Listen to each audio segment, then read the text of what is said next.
grown up in here, right? 25 and up. Let me see your ID, baby. Yeah.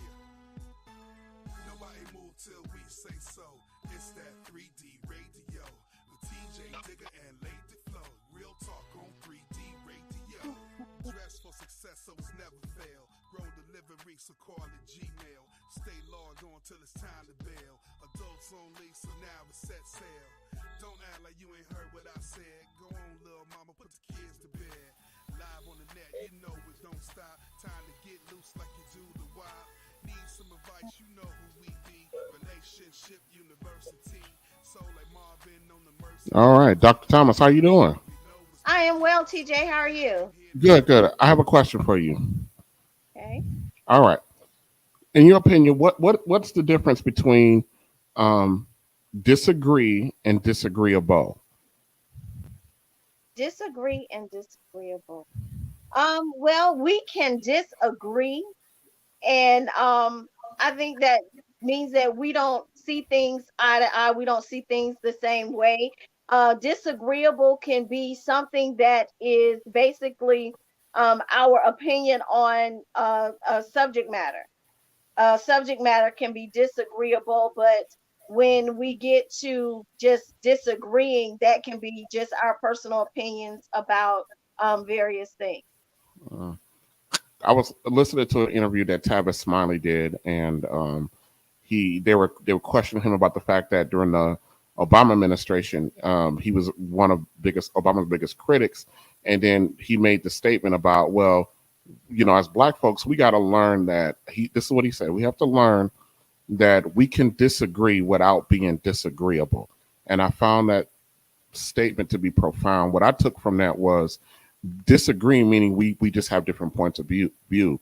Disagreeable for me kind of insinuated that we are not, that we're allowing the disagreement to become contentious, and it's unnecessary. Right, right. You know, we often say that, you know, it's okay to disagree agreeably, and we're still able to continue on into our own opinions and be our individual selves. Yep, absolutely. Well, I appreciate it. Ladies and gentlemen, we are the Real Bravado Network. This is Have the Conversation.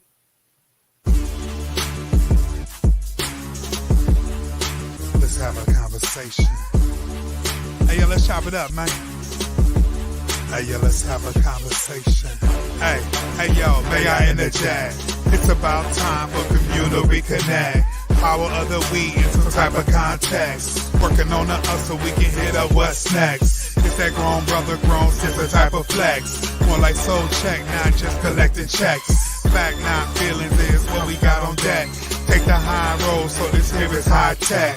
Getting to the real, very vein that we hitting on. Pull up or sit down, tell me what you sipping on. Reclaiming kinghood, that is what we getting on. Real headlines is what we spitting on. So, hey now, yo, let's have a conversation. Maybe take a sec to talk on what we facing. Only way to change is to change the situation. How about we break bread now and have a conversation? Hey now, yo, let's have a conversation. Maybe take a sec to talk on what we facing. Only way to change is to change the situation. How about we break bread now and have a conversation? Let's have a conversation. Hey, yeah, let's have a conversation. Have a conversation. Have a conversation.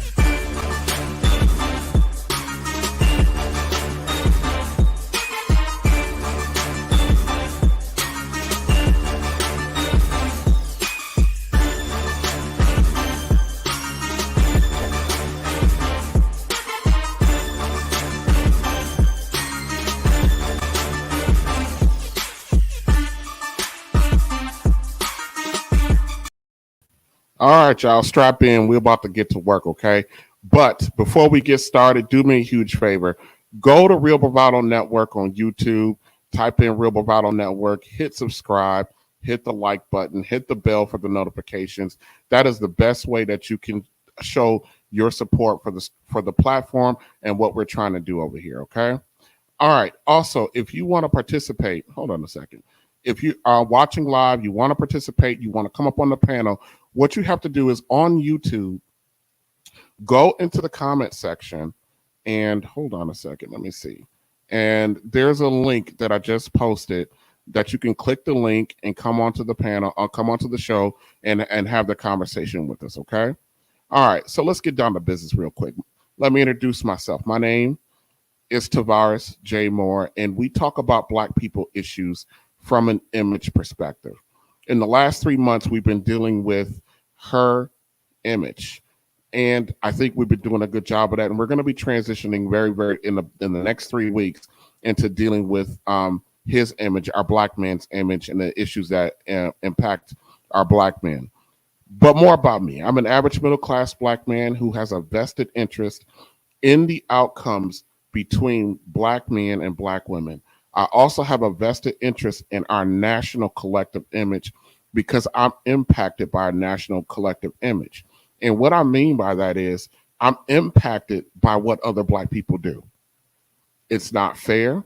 No other culture is judged like that, but we are. So I have a vested interest in our national image, okay?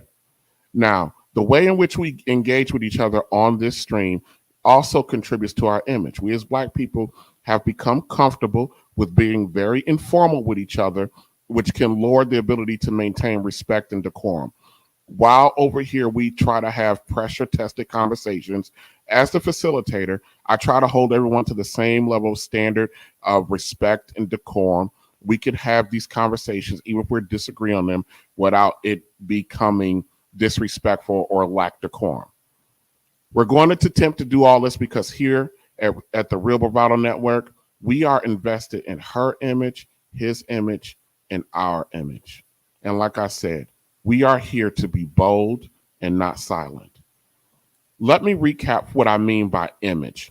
Image, by definition, is a noun, person, place, or thing. Sometimes image is used like a verb, but image has several different meanings if you look it up in the dictionary, but the one we operate here is this. Image is the reputation that a person is known for, including their behavior, their character, and your appearance. In other words, it's how you are perceived. It's your reputation. All right. So before we get to our topic, I'm going to bring on the panel a little early because I want to discuss something that I think is a little bit related to our topic. The last 2 streams, we have been engaged in discussion about the Daniel Patrick Moynihan report. Today is our 3rd edition of that and our final edition of the Patrick Moynihan report. But before we get there, I have something I want the panel to see. Okay, so let me hold on a second, everybody. Let me go ahead and bring up our panel.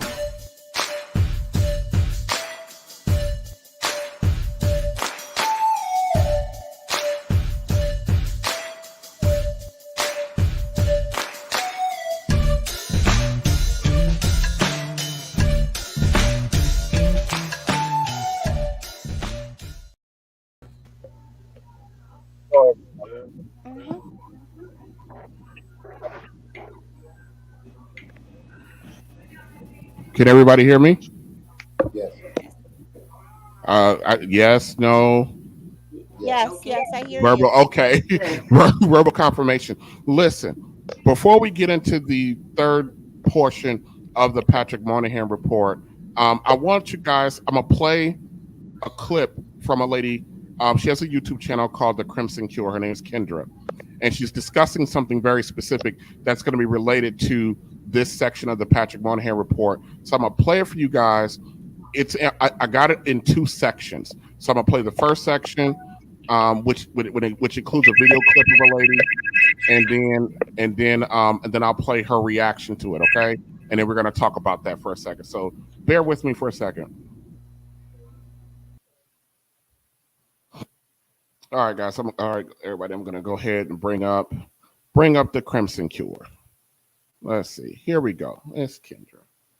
Let's see. Today is Black women glorifying single motherhood. This actually made me pretty upset when I took a look at this video and watched this lady try to make it seem awesome about single motherhood. And I'm just like, where? How? I just need y'all to watch the clip. Let me go ahead. Let me share my screen here. And here we go.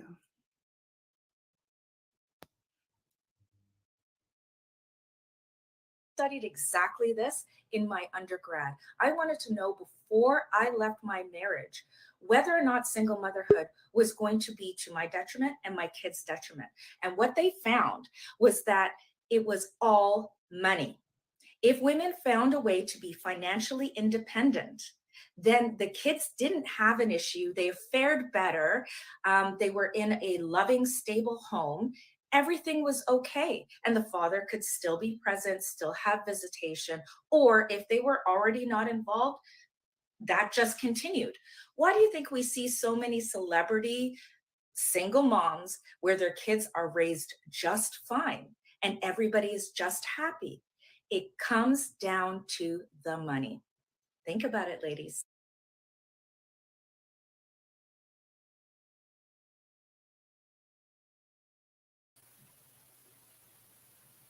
All right, you guys go ahead and unmute. Flo, what do you think about what she said? Money don't solve everything, though. You know, you need different type of support. Money is just one aspect. You need moral support. You know, you need love. You know, money is just a piece of paper that they put there to keep us all at odds. No, I Okay. don't agree. Hezekiah, being the resident guy on the panel, how did that strike you? It's kind of like man bashing, because I know for me growing up, I always wanted my father to do things for me rather than my mother. Even though he worked all the time, I didn't want my mother to have to take me to the basketball games and the football game. I wanted my father to do that, and it kind of affected me growing up because my father was not in that household. And what she's basically saying is like, I want to raise this kid. I want to be the mother and the father, which we wasn't designed to be like that. And a child needs his father's presence, not only just to come visit, but to be present in that household, to teach him how to be a man. All right, okay. Miss Fanny, what was your impression? You know what? I was trying to think of the name of that actor who is becoming increasingly more famous for having an enormous amount of children with a lot of different women. Nick Cannon. And oh, thank you. Okay, so no, she's completely wrong, because you know, no matter how much money you have, like let's say that guy who makes the Teslas, no matter how much money you have, we only have 24 hours in a day. Okay. And so if you have, if you're only one person, you know, you, it's only you, and there's only 24 hours a day. There's only so much that you can do. And if you have, you know, quite a few children, you know, let's say, because the way she said it, she made it sound like, okay, like someone like Nick Cannon, for example, because he's well paid, you know, the kids will be fine. Materially, they might be No, fine. Okay, they might what be she fine. was saying, that what I took from that was, what she was saying was, you don't need the father. The only thing the father really represented is additional money. If you replace the money, then the kids will be fine. If you replace it, that's what I took I from that. disagree with that. Yeah, No, Miss Dr. no, Thomas, Dr. Thomas, father what do you is think? essential. I totally disagree with the young lady, because the absence of a father makes a grave difference in a child's life, and money cannot replace that. There's no amount of money that can replace a father not being there, or a father spending time with their children. Children crave for their fathers, whether, you know, as mothers, single mothers may not think that they do, but every child wants to know their father or wants to have some type of interaction with their father. Okay, absolutely. Miss Diamond? I disagree with her as well. I work with children that's in foster care. And the agencies take care of these children as the absent parent. But these children will trade all of that in just to be with their father and to be with their mother. So I don't agree with her at all. You know, circumstances are different when there's added income. But the absence of a parent, you can't replace that. Can't replace that. Absolutely. Okay, No. I'm gonna play Kendra's response to this. Her response is a little long, so take notes, guys. Angela, Flo, I'm gonna come to you with the response to her response. Okay, just give me a second.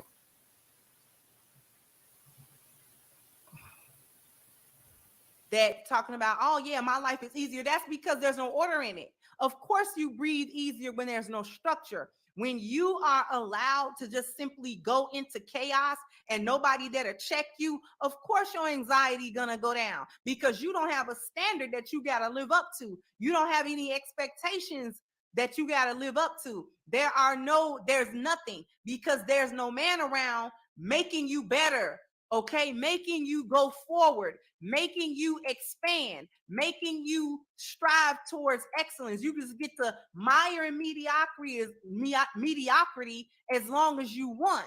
And you don't have to have anything that drives you or spurs you along. Your kids have to do what you say. So they will abide by whatever order you have in the house, if you have any. Many of you don't. But all that you're concerned about is whether or not you don't want to have a spouse to be accountable to. This is all the dodging of accountability in this grand scale. So she planned to move. She planned to break her family up. Money, what she's saying here is that money will effectively replace the child's father. The father equals money. He had no other influence. He had no other value. He had no other impact on his children's minds, on his children's value set, or on their lives at all. That's what she's saying, that her children were not affected. So it didn't matter whether he was there or not there. The children are not negatively, nor are they positively affected by the absence or the presence of their father, because their daddy don't mean nothing. This would be a black woman, because fathers don't mean anything. They don't have any discernible impact on their kids, because fathers are obsolete as parents. They are not parents. They are not viable, functioning parents. That's what this society teaches, that the men, the fathers, while on the one hand, they castigate the men that aren't in their kids' lives, and then the men that are in their kids' lives, they turn around and tell them, oh, you're obsolete anyway. The kids don't really need you to be in their life. You don't have an impact one way or the other. All we need is your money, and we might not even need that. You're useless as all get out. You're useless in every possible way that we can think of. You're useless and disposable. Okay? So the kids, that's what blows my mind. The kids aren't affected. How? How the kid not affected? If they daddy was in the home every day loving on them and giving them 4 P's, and all of a sudden he got to go on weekends, every other weekend, to visit his father, rather than have his father's influence and presence and masculinity and energy around him or her at all times, how is that not a difference to them? These women just lazy and trifling. They don't care what happens to these kids. They only think about themselves. It's the ultimate form of selfishness. I get to be free of any accountability. Who cares what the kid go through? We just gonna make up stuff and say they don't go through nothing, so that nobody can look at us sideways and be like, well, what are you taking your kids through? That's why they didn't like to hear that those comments that other lady was saying, like, no, I got money, but my kid is upset because they want their father in the house, even though he's active. I don't keep the kid from him or nothing like that, but that's not good enough for the child. The child is upset. It's been 3 years now. The child is upset. I rest a little bit easier, but my baby don't. And they didn't want to hear that. They wanted to silence what she was talking about.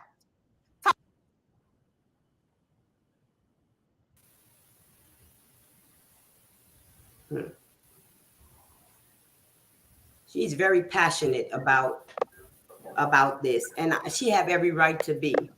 Every right to be. You know, fathers are highly needed, but they gotta want to be there. A lot of times, if the father don't make the effort, the kids won't care. You know, because I got 2 boys, and if I don't tell my son, "Can you call your dad for Father's Day?" he wouldn't care. Because if a man don't make an effort to be in their kid's life, they're not gonna care. So they substitute it with things. As a woman, they feel like substituting it with things. Whatever they want was supplement for that father not being there, but the kids them still lose. They lose stability. A woman only can do so much for a young man, you know, and young men as they become young, you know, older adults, they tend to kind of like treat their mom as if they can run over them. And with a man being there, it supply that stability. You know, Stability. you know what, Because Miss Flo? With me having a daughter and putting her mother, through the situation, it was like my daughter had to suffer because of her mother's wants and needs or something for me that I couldn't give to her. So my daughter had to suffer through that. And if you could see the smile on that kid's face, even if you didn't have no money, you just coming in out of town and pick that kid up. That's like the father's like the best thing they'd ever seen in the world. And they worship the ground that man walks on. But women nowadays is for them it's all like the lady said, it's all financial. They don't care about the kid's well being, how that kid thinks. This is how it's gonna be, this is what it's gonna be. Mine told me, hey, I'm gonna check your pockets and my man's pockets. Every time I come get my daughter, it's about buying, instead of me teaching her of what she got to go through in this world that we going through. And it is hard to balance that. Like, do I got to continue for the man? It's hard to balance that. Do I got to continue to fuss with this woman to see my kid, or do I just back off? okay, so I played this clip for a reason because it ties into the MOYNIHAN report is a big report, and I think I put a link to the full Patrick MOYNIHAN report in the description of the show. So when you go on YouTube or on Facebook, in the description where we describe what we're going to be talking about in the show and stuff like that, and the contact information, there's a link to the full report. What we're going to deal with tonight in tonight's report is the Black matriarchy and what it's done to the family and what it's done to the mindset of our women. So we've been dealing with her image for a while, and I've been saying for the last few weeks, that I'm not picking on our women. I'm just dealing with our disconnect issues right now from her image perspective. So, but the Patrick MOYNIHAN report was very clear, in its findings about what happens when you have a matriarchy. And the fact of the matter is, it actually even outlines, which I'm going to play excerpts from the report from the report that talks about that we're the only culture in the country that has a matriarchy. Okay, so hold on a second, guys. I'll be right back with you.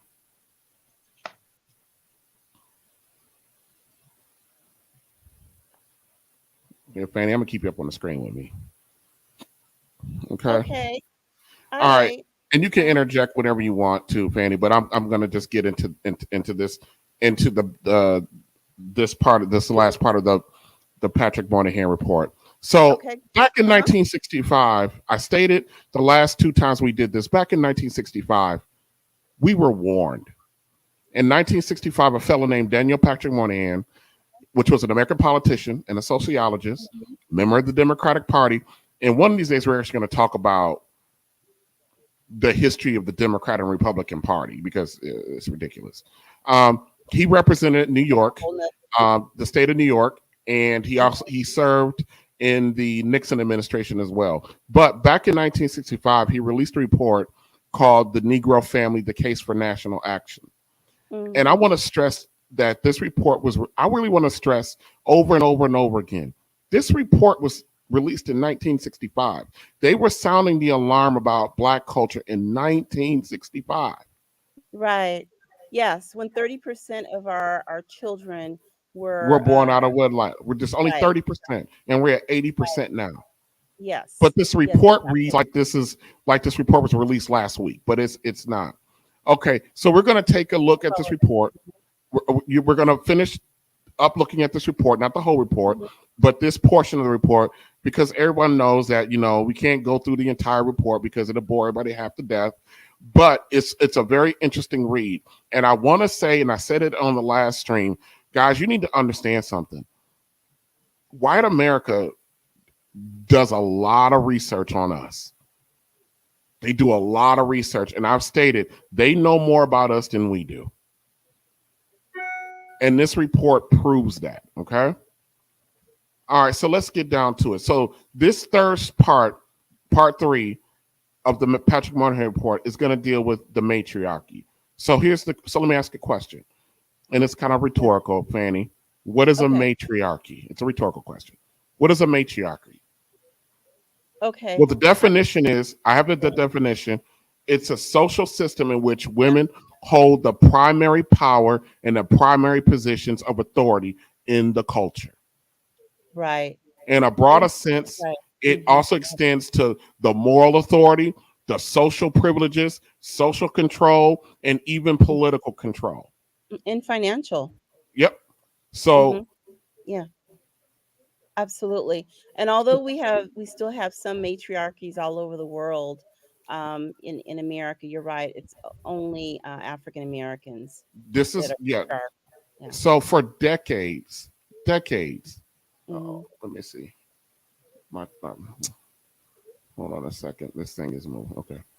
So for decades, the existence of the Black matriarchy has been studied. It's been scrutinized. It's been depicted in an effort to understand its cause and its effects on the Black family system. The term is contestable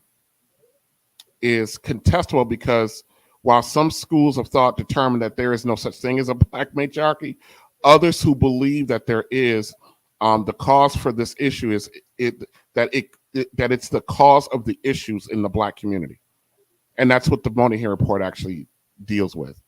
And those who have no issue with the matriarchy structure are usually those who are part of it, right, and are benefiting from it. Boy, I'm having a hard time talking today, boy. That's okay. Yeah. And didn't he also say in the report that it was his understanding that Black women actually prefer matriarchies? Yeah, because they don't. Yes. Yeah. But ahead of the home. Right. This Black sociologist, his name is Dr. E. Franklin Frazier. In 1957, he wrote a paper called The Black Bourgeoisie. Well, I don't even know what that is, in which he criticized the Black middle class matriarchal structure. Believe it or not, everybody, even in the late 1950s, 1960s, most Blacks are actually in the middle class. The thing that makes it our communities and our cultures in peril is the fact that is our single motherhood rate. Only one income. The reason why the majority of Blacks are considered to be middle class is because the Black families that have a 2-parent household with a 2-parent income, the income is so high collectively that it overshadows the those that are not. That's why when you look at studies, you got to look at how they're doing it. Okay. Yeah, absolutely. Now, according to Frazier, who's this Black sociologist in 1957, he said the middle class is also to blame for Black society's matriarchal structure, and it's interesting shifts because in Black middle class America, in a 2-family household, the woman is in charge of the home, and typically the fathers are present, but they live in a situation where they're constantly disrespected, emasculated, and pushed to the side. In a lot of cases. Yeah. This is part of This is part of the study that this black man did prior to the Patrick Moynihan report. So this man released this study in 1957. The Patrick Moynihan report did come out for almost 10 years later. So he was already, this black man was already seeing that there was a problem. Mm-hmm. Yep. So let's fast forward to 1965. The Moynihan report took an aggressive look at the effects of blacks developing or continue to develop into our matriarchal culture. We cannot look at every single aspect of what happened to black culture as it developed this way, because we'll just be here forever. There are just too many factors. Mm-hmm. But we just got to pick out a few, and this is one of them. But this examination of this part of the Patrick Moynihan report can give us a little insight. Okay, so let's take a listen.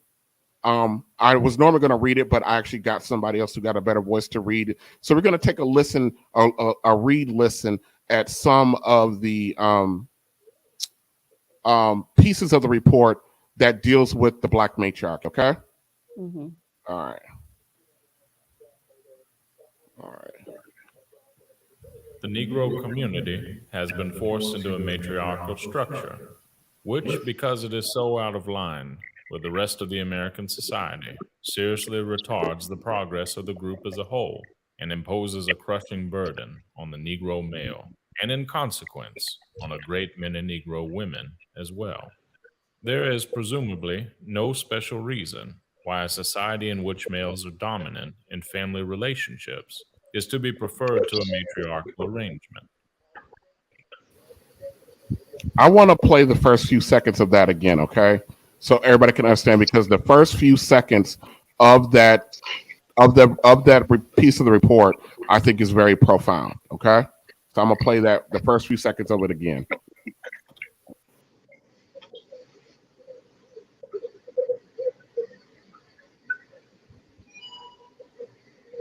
The Negro community has been forced into a matriarchal structure, which, because it is so out of line with the rest of the American society, seriously retards the progress of the group as a whole and imposes a crushing burden on the Negro male, and in consequence, on a great many Negro women as well. There is presumably no special reason why a society in which males are dominant in family relationships is to be preferred to a matriarchal arrangement.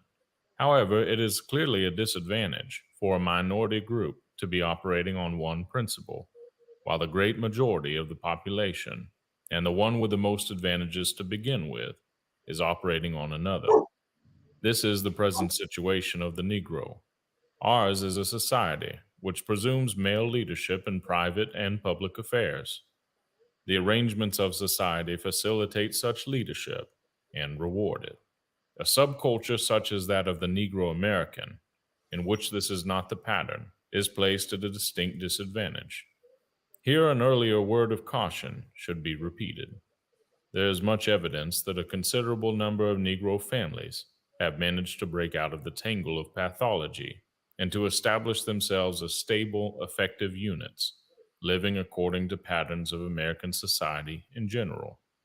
E. Franklin Frazier has suggested that the middle-class Negro American family is, if anything, more patriarchal and protective of its children than the general run of such families. Did you hear what he said? Black folks are more, Flo, you got to unmute yourself. Black folks are more protective of their children than any other group. Yes, definitely. Which flies in the face of conventional knowledge about us, and our image is everything, ain't it? Wow. And was forced in, half of this stuff we are forced into, Yeah. As he was speaking, I was thinking about I was back into slavery. No reason, but there was a reason. Took out the men, they removed them from the household and the family, and you forced the women to be everything in that household. So now, as time has progressed, and women were feeling as though that they can do this on their own. It may not be the right thing to do. It may not be correct, but it was just implanted in us for such a long period of time that you removed the man from the household and the woman was doing everything on her own. And now at this day and age, and I'm not, again, not saying it's correct to have the man outside of the household, and I'm not going to say to each his own, but if the man is removed from the house again for whatever reason, in the position to care and protect and do for her children. And that's what has been embedded in us for such a long time. It is the fault of the other races that has happened to us such a long time ago that some of us are still feeling that pain and still feeling that I'm going to do it by myself. The minute that something goes wrong, some women put the man out. Yes. And feels as though she can do it herself. And She can she's do going it. to do it herself. I was just about to say, Miss Diamond. I'm not saying that the woman is correct or is incorrect. I don't know what's going on in that household that causes him to be out. I don't know how long things have been happening in that household. But the way we're looking at it at a picture is that the man is out. So she put him out. We don't know what happened. Right. I was gonna say, and you hit on it. The programming is so intense now that our women choose it. It's not even a forcing because of the system or the structure that we under. Now our women choose it. And our women operate primarily and make decisions primarily strictly out of fear. Yeah. And don't let our women be choosing, make poor choices in their mate selection. It only reinforces their fear when they choose poorly in their mate selection.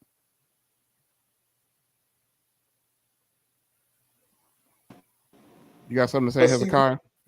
Yes, but see, we didn't pay attention, like you said, like the 1980s, the 90s, and 2000. As a black race, we didn't pay attention. They brought the drugs in to kill our community. Boom, that was one hit against taking the black man out of the household. Boom, then they come with, you got TANF and you got the food stamp thing. Boom, that's another hit to take the black man out of the house. Then they come with these laws, the drug laws, to keep the black man locked up in jail. So the woman had to come on her own devices and try to figure out, how am I going to raise this kid now that they got this father that's gone and I don't know how long he's going to be gone. And believe it or not, now they're setting up businesses for the same drugs that they used to lock us up for, which I think is funny. Definitely. But you have to understand something. Here's the part that I want to stress, which is what Miss Black Diamond mentioned before. This is so ingrained in us now that we they don't have to do anything for us anymore because we choose it. Yes. We effectively choose it. Mm-hmm. We choose it every single time. And look at when you got you. We're going to be doing a show real soon called Conversations with Our Daughters. We're going to be talking to young ladies between the ages of 20 and 25.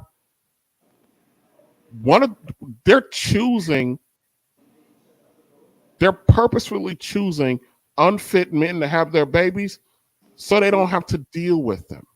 Yeah. Because an unfit guy, what can he tell? I was talking to my lady friend. What can a guy who won't maintain employment, who won't have character driven, who's not driven, who won't be productive, what can he actually tell you? What can he tell you? What can he require of you? What can he do? He can't lead you. He can't do anything. Right. Can't do nothing. But our women are choosing these guys because the what's ingrained in us from this matriarchal, programming, and our women. And we're not going to talk. We can't even get into the whole how feminism has plagued our women. And one of the things I'm going to talk about when we get to the Queen Mother episode, which I've been saying that now for weeks. We're getting to this. We're ramping up to this big show called Queen Mother. My goodness. But if you look at, go ahead, Christy. Hold on, my Hezekiah. Go ahead, Christy. So I heard earlier the statement, the man has got to want to be there. That's not entirely true, because we as women, a lot of times we have to do what we don't want to do, but because we're needed, it's so necessary. We are needed and it's necessary. Sometimes all it takes is for that man to feel needed for him to step up and do what's right by his children, by his family. And we as women can make him feel needed instead of pushing and throwing him away. You know, a good man who wants to be in his children's lives, or even if he kind of a mediocre man, we have the ability to make him, to encourage him, to bring him about sometime. The right word is inspire. I'm sorry? I said the right word is inspire. That's it. Yeah, because you can't make them do anything. You can't push them to do anything, but you can provide inspiration. But and here's the thing. The matriarchal system for a woman, it's intoxicating because it represents power. I ain't never wanted to be that strong Black woman. I wanted to be the demure. No, there's nothing wrong with being a strong Black woman. Your strength lies in other areas, not carrying the burden of the family. I mean, of the load. I've always wanted to be the meek, demure. Let me sit back and let you do it.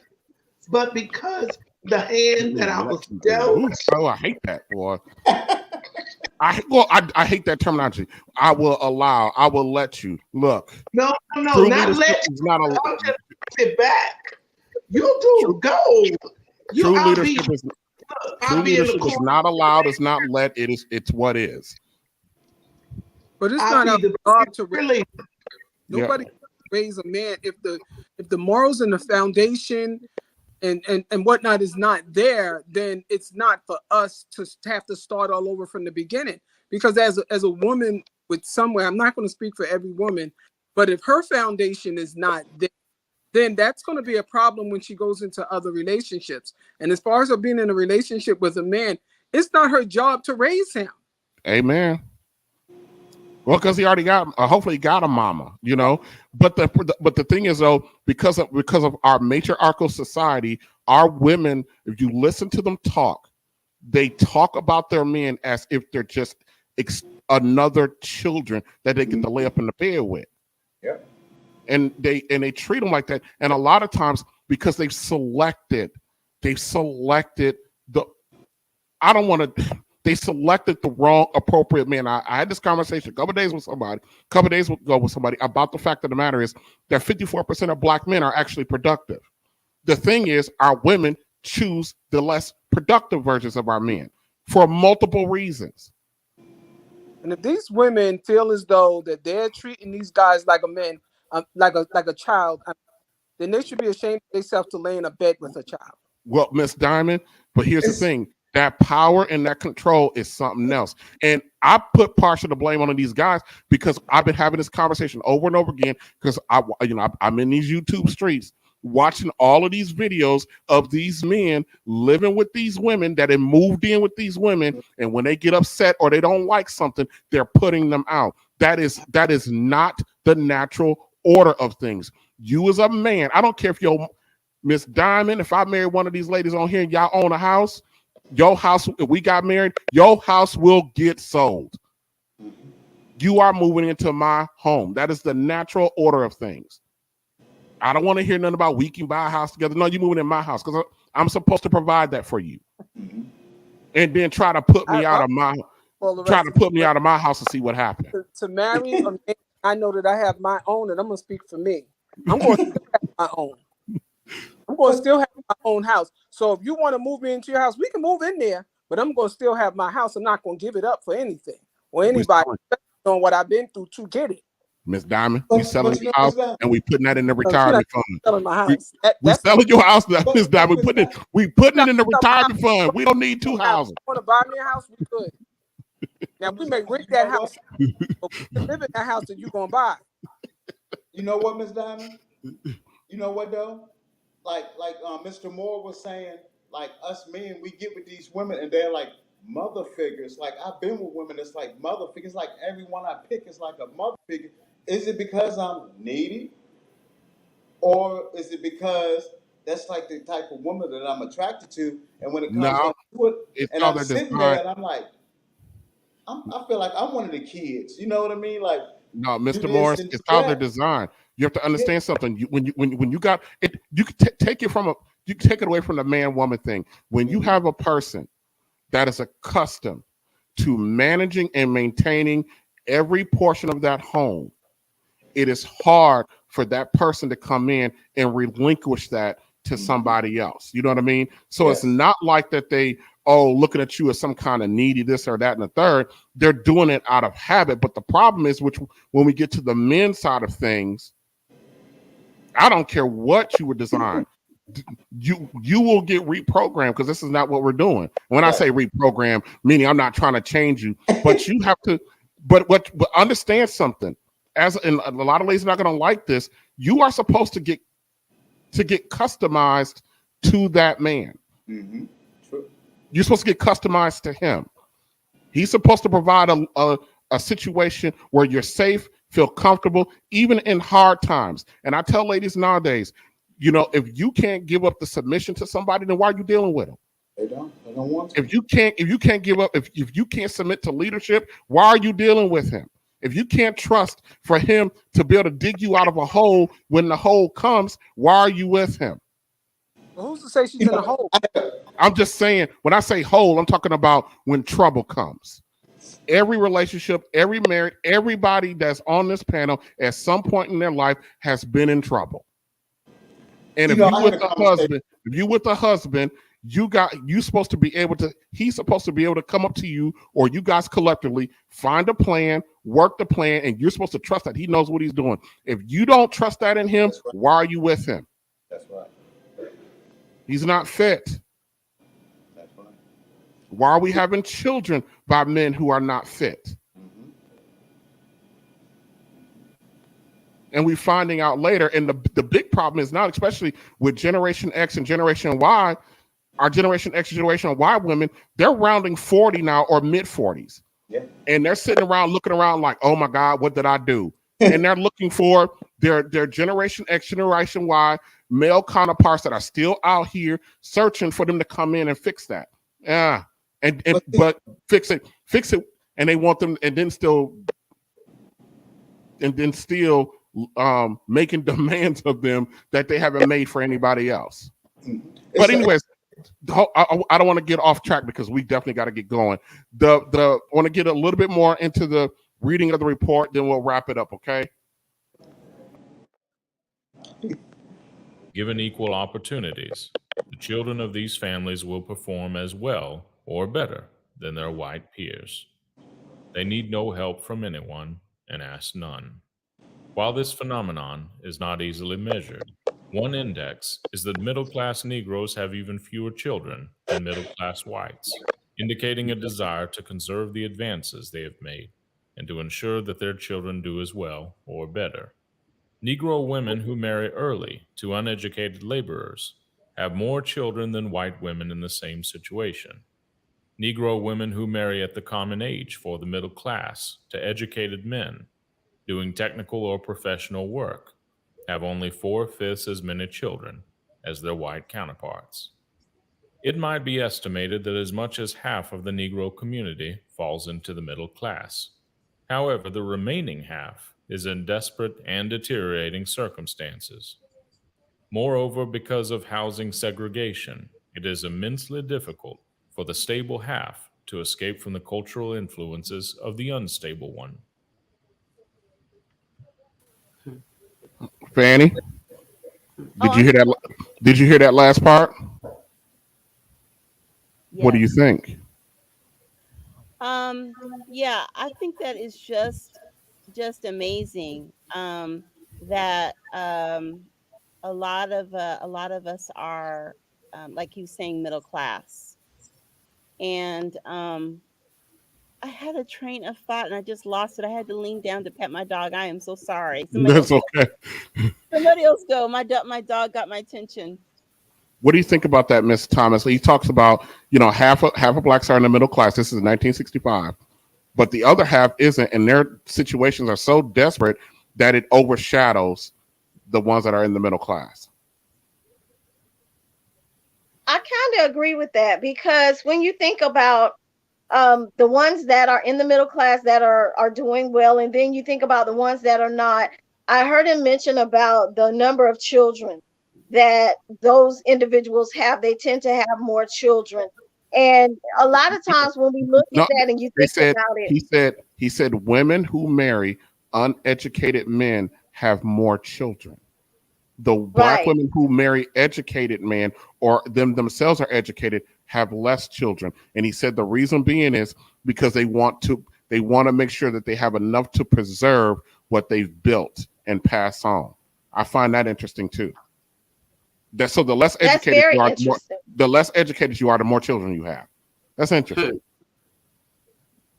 That is interesting. But even looking at society today and looking at some of the individuals where I go into lower income areas and deal with individuals that are on the lower end of the spectrum, and you see that a great deal. You see that they are having these houses full of children, and they don't have the education, and the way that they're being raised is, this is a cycle. This is a cycle that is repeating itself, because this is how we are able to maintain, because of the social welfare system and the different types of things that they can get from the system. So that's my question. Can I ask a question? Yeah, go ahead. Dr. Kimberly, do you think that that's one of the reasons why lower income people have more children than middle class is because they're motivated financially? I believe that just from my personal experience and being an individual that does a lot of outreach in our lower income housing projects, we have seen young ladies who have mothers who are not, 30 or 40 years old, and they have 4 or 5 different siblings, and their siblings are from different fathers. Many of these young people, they are under the impression, when I get to a certain age, maybe when I get 16, I'm going to have me a baby so I can get my own apartment and I can have my own check. And it's just a repeated cycle. And if no one comes in and educates them and try to change the cycle, then it's going to continue to be repeated. And that's why we're seeing so many of them in that situation. When I do the special on with the young ladies, the ages of 20 to 25, I haven't spoken to them about this, but I am already anticipating that I'm going to be shocked by the way that they think and how they approach things. So this is going to be interesting. I'm about 2 weeks away from that, so that's going to be interesting. But we need to kind of wrap it up a little bit. Miss Lucas, I have not been able to give you a fair shot. So I've been bumping everybody else in, but I haven't. What are your thoughts? I agree with Dr. Thomas, and it's sad how their man is set. Like, I'm gonna get this check. I'm gonna get WIC. I'm gonna get free food. I'm gonna get all this, and that's why they have all these children. But when you start getting some money, you try to travel. So you think different. You say, you know what? I'm going to have 1 or 2 children because I can have enough money. I can travel here. I can do this. I can do that. When when your world is your neighborhood, that's your world. But when you start thinking big, you think different. Your mindset is different. I like to travel. So I know I need some money. You ladies are not traveling, boy. That's the man. I was just talking to somebody yesterday about that. Man, you ladies, y'all travel. Y'all are the most traveling group of people. I just tell them, a friend lady yesterday, I said, listen, when you see a man on a cruise with his wife, he was drugged there. That brother, yes, it is, Dr. Thomas. That brother, he'd rather be sitting at home with some pizza, watching a ball game in his favorite chair, and you didn't drug that man on that cruise. Of course, he gonna pretend like he happy. That's his woman. True. He know better not to be honest with you about that. Y'all be dragging us around the country, Dr. Thomas. That's not true, Mr. Moore. I disagree with you. I disagree with you. Because if you have somebody that really loves you and you have a vested interest in each other, that is not true. Now, I admit I drag my husband many places.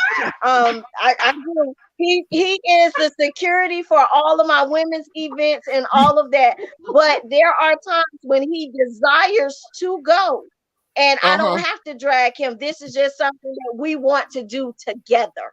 No. See, he do that every now and again, the desire to make you feel good. Let me put on the show for her today. I'm just meddling. That's what my husband always say. My husband say, "Oh man, I gotta go where?" I say, "You go on with me because I'm not going by myself." That's what I said. Exactly. All right, y'all. We're gonna wrap it up real quick here. I want to do something that we've not done before, which I'm going to call the 10-minute after show. I'm gonna run the ending credits. I'm gonna play something. I want you guys to react to it, and after the show. But the Patrick Moynihan report. The reason why we decided to do this is simply because we don't.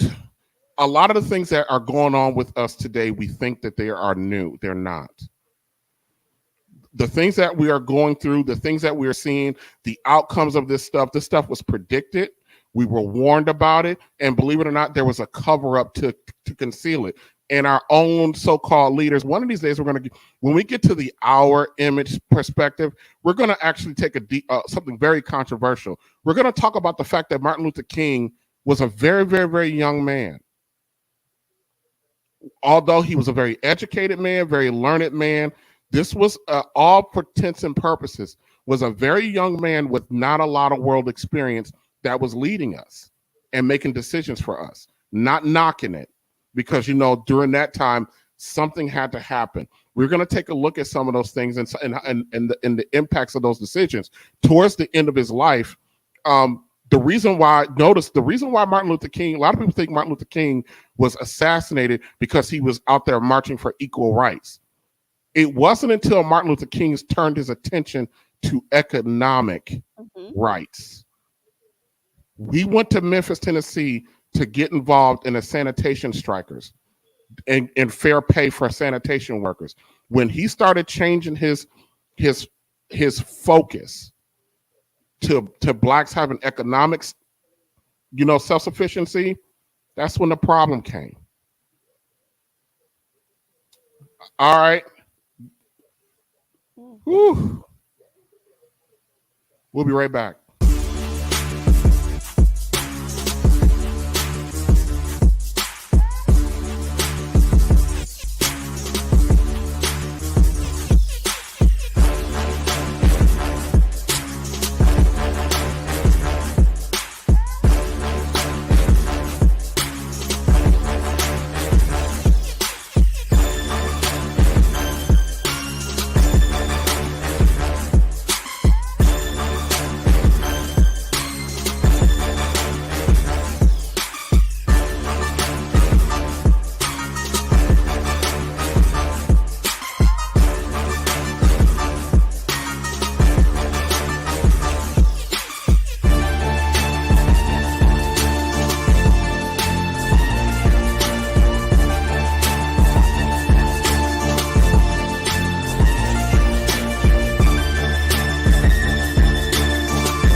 All right, everybody. This is what we're going to call the after show. So what I'm going to do is I'm going to play a clip for you guys, right? And first of all, how you guys think that went? Pretty good. I think it went well. Yeah. Good conversation. I mean, the Patrick Moynihan report is kind of hard to make like entertaining and fun and provocative and all that stuff because it's a dry report, but there's some interesting stuff in it. So I just try to pull out the best of that for us to deal with. And then especially moving forward with what we're going to be doing moving forward. And we'll revisit this later. You know, everything that we're doing, all the topics that we've covered, they'll come up again because, you know, you can't address issues just, you know, with a one-time hit it and quit it. That's not how that works. But real quick, I'm going to play this clip. I'm going to play 3 minutes of the clip. I want you guys to, and then I want you guys' feedback from the clip. Okay. So we're going to critique the clip today. Okay.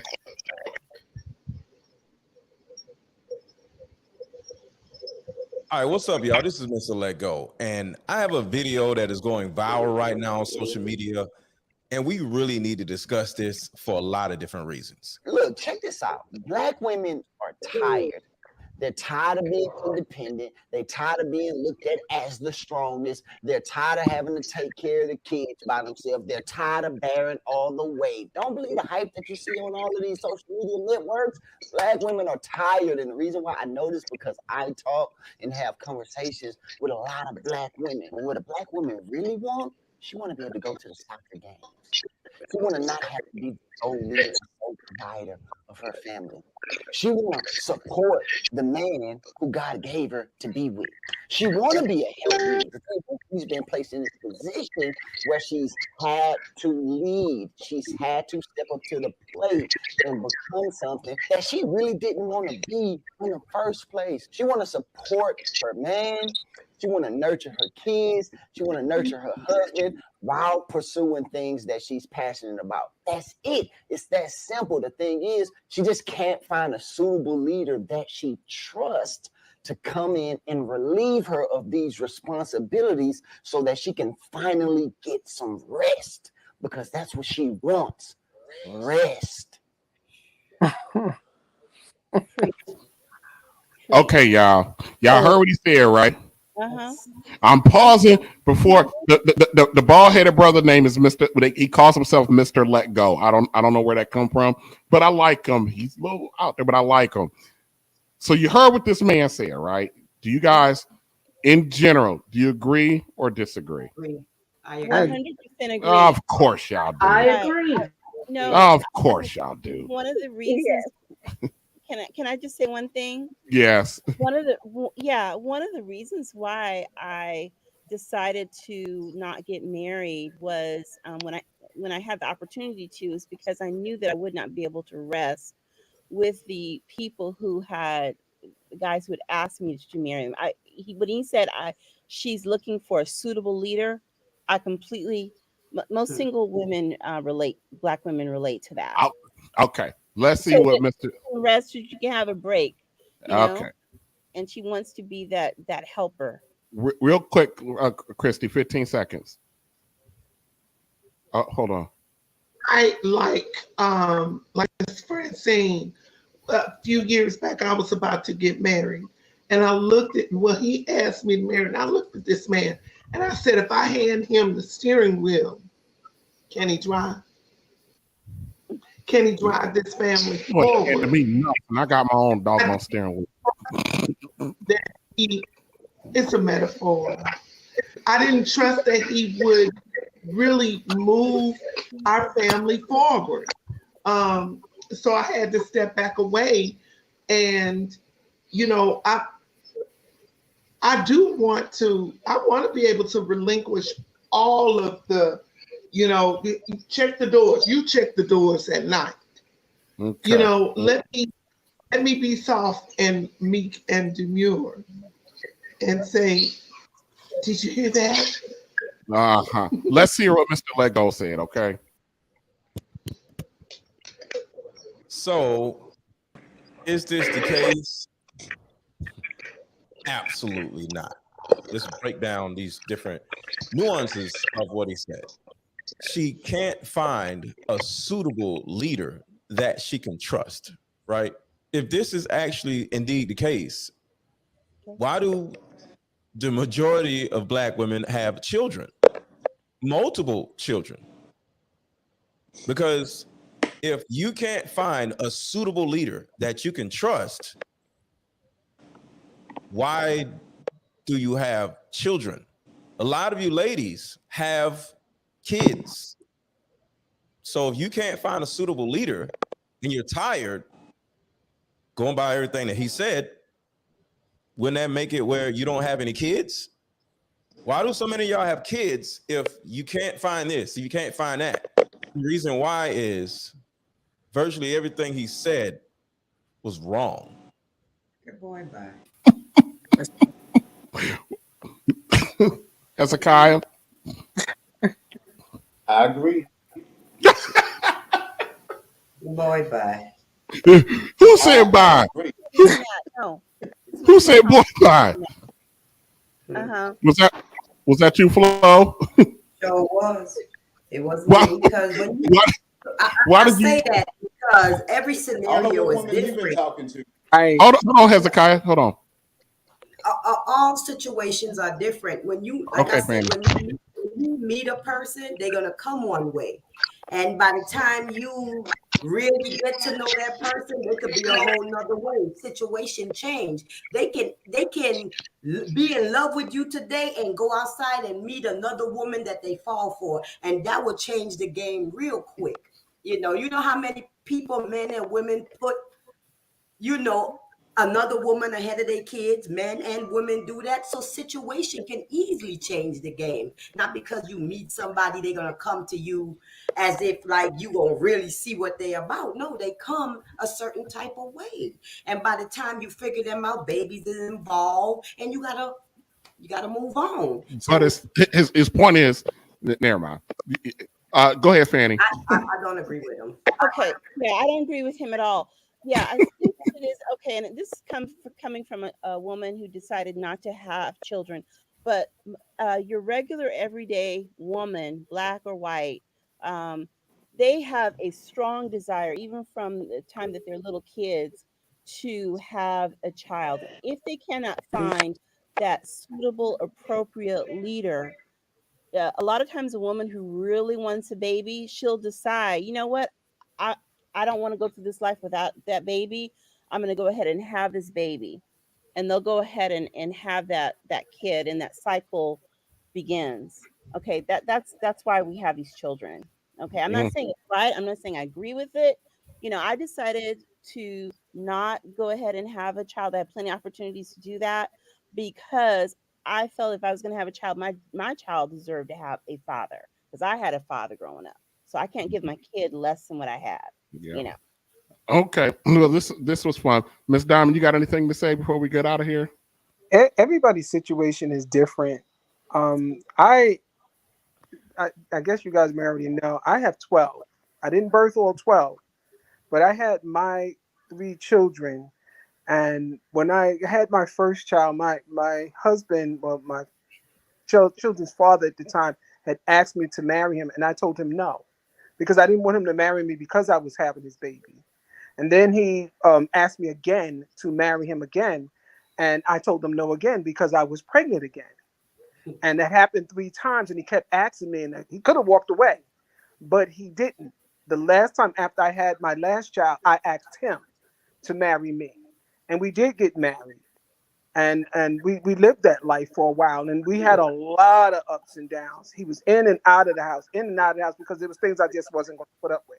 He had his own, I had my own, and that was good. But we also lived in a home together, and I'm selling your house it down. happened.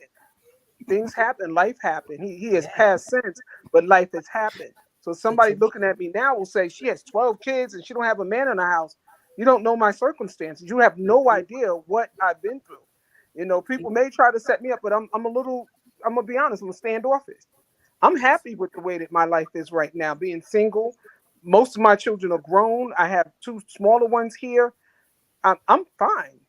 I'm okay. I chime in and out of certain situations. I know what I've been through and I know what I experienced. So I speak on only what I've experienced, not on what somebody else has experienced. Exactly. So and that's all I could do. I cannot speak on somebody else. I know what my situation is. I've experienced. I think somebody mentioned about somebody having several children, and I'm not trying to put certain people out there, but I know somebody who I often call the forefather. He has children by different women, and he takes care of every last one of them. Yeah. But had it been a woman, and they still call him a man, but had it been a woman in that same situation, what would they have called her? She had children by different men. What would they have right? Yeah, but here's the Why thing would- about taking care of them. When you're a man and you got multiple children by multiple women, listen, you can't effectively protect multiple households. You can't. I get that you may not be able to, but what if it was the woman who had multiple children by multiple men? It's the same thing. It's an untenable situation. Look at It's her not. differently. They start talking about the benefits that she's applying for this, that, and the other, but they have to understand that the benefits that were afforded society today. I'm a fan of. Set up for that. It was set up for something totally different that we are benefiting from. And I benefited from it at the time too. I'm a big fan of, if you're a lady and a guy comes to you, he has multiple different mothers of children. That's not a dude for you unless you want to be the next. Because here's the thing, I'm just serious. And unless you are a lady who's done having children, then you should not be dealing with a guy who has, because his loyalties are split. If you marry a man and he has 3 or 4 different mothers and you marry him, his obligation is split. And that's the one thing that we should not have. And then when you're a woman, when you have multiple children by multiple men and you marry somebody, then that man that you're marrying has to be cool with the fact that multiple men has access to your woman. What man wants that? Anyways, guys, it's getting late. We got to get going. Hezekiah, everybody go ahead and log off for me. Hezekiah, stay back, okay? All right, and I'll be in touch with everybody.